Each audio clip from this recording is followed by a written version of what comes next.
नमस्कार दोस्तों, स्वागत है आपका हमारे इस वीडियो में। इस वीडियो में हम आपको बताएंगे DSSS की बड़ी अपडेट के बारे में। और अपडेट ये है कि एज रिलैक्सेशन मिल चुका है और किस किस को मिला है सब आपको बताऊंगा। जनरल, ओबीसी, एसटी, हैंडीकैप सब के बारे में हम डिटेल करेंगे इस वीडियो में कि कितनी एज लिमिट चाहिए आपकी।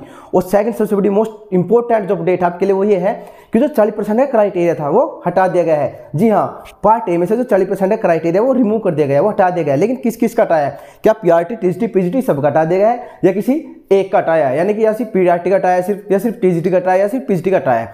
तो आपको बताऊंगा किस पोस्ट कोड से किस पोस्ट कोड को लेकर आपको 40% हटा दिया गया है, रिमूव कर दिया गया है। और जो एज का डाउट था आपको उस वीडियो में दूर हो जाएगा। हमने पुराने वीडियो में भी आपको बताया था, इससे पहले वीडियो बताई थी DSSS की कि एज रिलैक्सेशन आपको 100% मिलेगा। ठीक है, पुरानी वीडियो उठाकर देख लेना। जो हमसे जुड़ा है वो हमें जानता भी है, हम बिल्कुल एक्यूरेट इन्फॉर्मेशन देते हैं। तो आइए वीडियो शुरू करते हैं। तो बात करते हैं DSSS 2024 की, और बिल्कुल न्यू अपडेट है। ठीक है, वो अपडेट क्या है कि एज रिलैक्सेशन किसको कितना मिला है, सारे डाउट आपके दूर होंगे। ये रिलैक्सेशन मिला है या नहीं मिला, और मिला तो किसको मिला है। पहले बात कर देता हूँ आपको जनरल के। जनरल के जो आपकी मिनिमम एज होती है वो आपके 18 साल है और मैक्सिमम कितनी होती है 32 यानी 32 साल। अब बात करें मेल की कितनी, फीमेल की कितनी, सब बताऊंगा आपको। आज बात करते हैं ओबीसी की। तो ओबीसी की मिनिमम चाहिए आपको 18 साल और मैक्सिमम कितनी चाहिए 35 यानी 35 ईयर्स। ठीक, और फिर क्या 18 मिनिमम SC/ST के लिए 18 और मैक्सिमम कितनी है 37। अब इसमें मेल को कितने, फीमेल को कितनी चाहिए, दोनों आपको बताऊंगा। ठीक, इधर देखिए एज लिमिट, ये मेल के लिए, इधर फीमेल के लिए। तो बात करते हैं हम, देखिए ये नीचे एज लिमिट है, ये मेल के लिए और ये फीमेल के लिए, ध्यान देना। तो जनरल की बात है तो जनरल के लिए 32 जो मेल है वो आपके मिनिमम 18 साल से 32 साल वाले मेल कैंडिडेट यानी पुरुष ये फॉर्म को भर सकते हैं, इसलिए 32 ईयर्स है। ठीक है, उससे कम होनी चाहिए। आगे बात करते हैं फीमेल के लिए कितनी, 40। जी हाँ, एज रिलैक्सेशन देखो हमने बताया था ना, पहले 32 तक ही था लेकिन एज रिलैक्सेशन मिला है। ठीक, वो अब ये 40 ईयर्स वाली महिलाएं भी फॉर्म को फिल कर सकते हैं। हमने बहुत पहले 6 महीने पहले वीडियो बनाई थी, उसमें बताते थे एज रिलैक्सेशन मिलेगा। और अभी 10 दिन पहले वीडियो बनाई थी, उसमें बताया था कि एज रिलैक्सेशन 100% मिलेगा। ठीक है, तो डाउट क्या था कि जनरल है, मेल 32 ईयर्स मैक्सिमम है ये भाई। मिनिमम हमने बता दें, मिनिमम 18 सबके 18 होना चाहिए मिनिमम।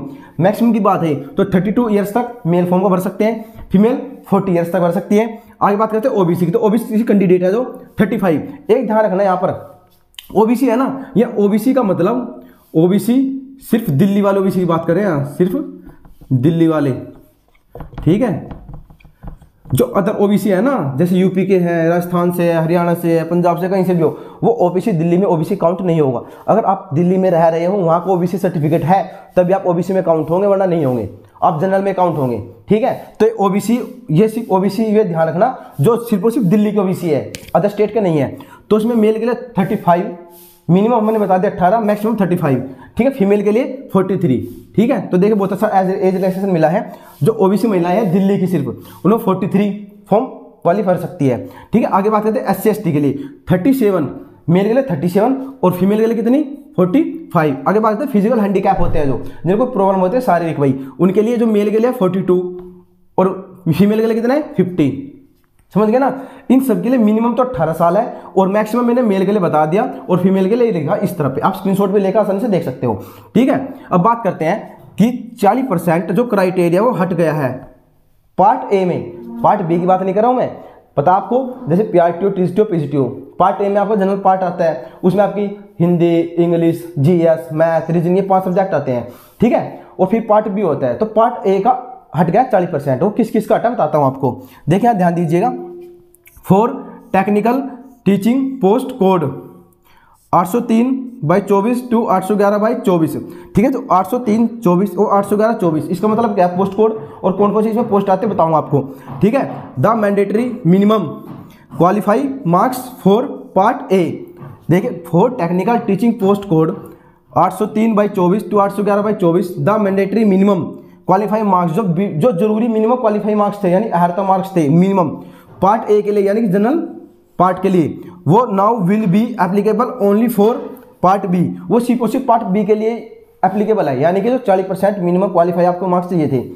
पहले क्या था कि जो जनरल पार्ट होता था और फिर पार्ट बी होता था, तो पार्ट ए में अगर आपके 40% है तो आपकी पार्ट बी चेक होती थी कॉपी, वरना पार्ट बी चेक नहीं होती थी। अब क्या आपके फर्स्ट पार्ट में कितने मार्क्स हो, 15, 16, 20, 10, 15 कुछ भी हो, तब भी आपके पार्ट बी की कॉपी चेक होगी। यानी पार्ट ए से रिमूव कर दिया गया है जो मैंडेटरी क्वालिफाई मार्क्स थे, मिनिमम अर्हता जो पास मार्क्स थे ना वो हटा दिया गया है। सिर्फ पार्ट बी में आपको 40% लाने बहुत जरूरी है। और किसके लिए हटाया गया था बता देता हूँ आपको। ये लिखा है यहाँ पे, देखिए क्या लिखा उन्होंने बताया कि पोस्ट कोड 803/24 तो 811/24। अब इसमें कौन कौन आता है आपको बताता हूँ। यहाँ देखिए 803 जो 24 आपका वो किसके लिए है, टीजीटी मैथ के लिए। 804 से 24 टीजीटी इंग्लिश के लिए। 805 से 24 है ये टीजीटी एसएसटी के लिए। 806 से 24 है टीजीटी साइंस के लिए। और 807 से 24 टीजीटी हिंदी के लिए। 808 से 24 है आपका टीजीटी संस्कृत के लिए। पोस्ट कोड है भाई। उसके आगे मैंने बता दिया कि कौन सा पोस्ट कोड किस सब्जेक्ट कॉम्बिनेशन के लिए है, किस सब्जेक्ट के लिए है। आगे बात करें 809/24 आपका टीजीटी उर्दू के लिए। 809 से 24 टीजीटी उर्दू।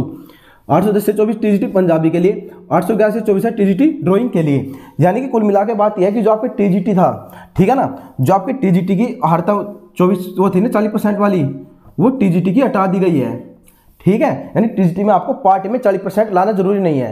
आपके कितने मार्क्स आओ, आपके पार्ट बी की कॉपी चेक होगी 100%, ठीक। तो मैंने आपको पोस्ट कोड बता दिया 803 से 811 तक कौन कौन से पोस्ट कोड है जिसका 40% का जो क्राइटेरिया था वो हटा दिया गया है। अब बात आती है, क्वेश्चन आता है ये कि क्या पीजीटी और पीआरटी में भी 40% की जो आर्ता थी वो हटा दी गई है या भी लागू है, ठीक। तो पीजीटी के लिए आपको बता दो पीजीटी की वैकेंसी पहले निकल चुकी थी, उससे पीजीटी में 40% आर्ता नहीं हटाई गई है। वहाँ आपको फर्स्ट पार्ट में 40% लेकर आने हैं, सेकंड में 40% लेकर आने हैं। ये मिनिमम है, ये मत सोचना 40% पे आपका सिलेक्शन हो जाएगा, नहीं। 40% के बाद ही आपकी कॉपी चेक होगी, मिनिमम क्वालिफाइंग मार्क्स है। तो पीजीटी वालों जो आपका नहीं हटाया गया है, पीजीटी में ऐसे ही है। बात करते हैं पीआरटी की, क्या पीआरटी का हटाया गया है? तो ये अभी देखो डाउट में है। डाउट में क्यों है? क्योंकि अभी कंप्लीट जो डिटेल नोटिफिकेशन कुछ भी नहीं आया ना, शॉर्ट नोटिफिकेशन आया है, ठीक है। ये तो है कि पक्का आएगी, फरवरी लास्ट तक आएगी, फिर वैकेंसी जरूर आएगी, लेकिन अभी ये कंप्लीट इन्फॉर्मेशन नहीं है कि ये हटाएंगे नहीं हटाएंगे। वैसे उम्मीद है, क्योंकि पीआरटी से हटाने की उम्मीद है, क्योंकि टीजीटी से भी इन्होंने हटा दिया है, तो पीआरटी से 40% की जो मिनिमम क्वालिफाइंग मार्क्स है वो हटा देंगे, ठीक है। लेकिन इसका मतलब सोचना आप कि आपके लिए बहुत बड़ी खुशखबरी की बात है कि 40% हटा देगा, नहीं। सिलेक्शन आपका पार्ट ए ही दिलाता है, पार्ट बी सबका सेम होता है, ठीक है। कोई ज़्यादा अच्छा तो छोटे ज़्यादा मार्क्स आ जाते हैं, लेकिन पार्ट ए में अगर आपको 80, 70, 75, 80 नंबर आते हैं तभी आप सिलेक्शन ले पाओगे। अगर आपको लगता है कि आप सिर्फ पार्ट बी में मेहनत करोगे और उसमें 100 में से 80, 85 नंबर लेकर आ गए और पार्ट ए में आपके 15 नंबर है, तो आपको सिलेक्शन नहीं होगा भाई। पार्ट ए में आपको बराबर मेहनत करनी पड़ेगी। ये 40% मिनिमम मार्क्स का हटाया जरूर है, लेकिन इसके कोई खुश होने की जरूरत नहीं है। अब मेहनत आपको उतनी ही करनी है, समझ गए ना। बस ये तो थोड़ी सी एक टेंशन कम है कि हाँ चलो 40% लाना जरूरी था, लेकिन नहीं, आपको मैक्सिमम जो मार्क्स कंटेन करने हैं वो पार्ट ए में करने हैं। अगर पार्ट ए में अच्छे मार्क्स आते हैं तभी आपको सिलेक्शन हो पाएगा। तो आपके जो दोनों डाउट थे मैंने बता दिया वीडियो में। एक तो एज रिलैक्सेशन वाला कि किसको कितने कितने एज वाले फॉर्म भर सकते हैं। दूसरा क्या था कि टीजीटी जो कोस्ट कोड थे ना 803/24, 811/24 का मतलब क्या था, वो आपको डिटेल बता दिया आपको, ठीक। अगर वीडियो अच्छी लगी हो, थोड़ी सी हेल्पफुल लगी हो तो चैनल सब्सक्राइब कर देना। और मिलते हैं वीडियो के साथ। बहुत जल्द। जय हिंद, जय भारत, जय श्री राम।